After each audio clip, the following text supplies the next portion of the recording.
Welcome to Topic 3, Responding to a Preauthorization Request. You need to be a Preauthorization Processing Doctor, also known as PPD, to review and respond to a patient's preauthorization request on the Transaction Management System or TMS PAIR application. To do this, the medical superintendent, medical coordinator or MEDCO, or a Pradhan Mantri Arogya Mitra, also known as PMAM, should have raised a preauthorization request on the TMS provider application. By the end of this topic, you will be able to respond to a pre-authorization request on the TMS PAIR application. Upon logging in, your dashboard and work list are displayed. The pending pre-authorization requests are listed in the pre-authorization pending tile. Here, if no action is taken on a pre-authorization request within 6 hours of its arrival in your work list, the request will get auto-approved. Now, click the arrow against the case status of the beneficiary to continue. On clicking the arrow, the case details page opens. This page displays the patient's name, age, gender, admission type, PMJ ID, registration ID, wallet balance, household ID, claim submission date, and claimed amount. Further, the case details page consists of 5 tabs: medical information, treatment details, admission information, documents, and adjudication. First, let us review the details present in the Medical Information tab. To do so, click the drop-down button. This tab allows you to review the patient's general examination details, family history, and personal history. Next, click the drop-down button on the Treatment Details tab.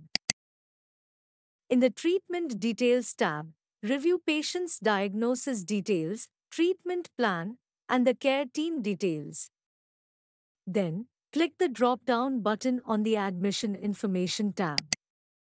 Here, you need to review the patient's admission date, proposed surgery date, admission type, and whether this is a medico-legal case. Next, click the drop-down button on the Documents tab. On clicking the drop-down button, the verification status page opens. On this page, view the documents uploaded by the PMAM or MEDCO. These documents include clinical notes detailing the patient's treatment, clinical photo of patient before the surgery, and the patient's medical superintendent declaration form. Once you have reviewed all the attached documents and ensured that they are true, click the correct button for each of them.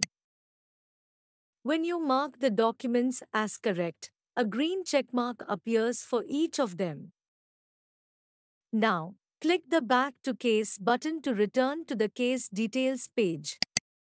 Next is the Adjudication tab.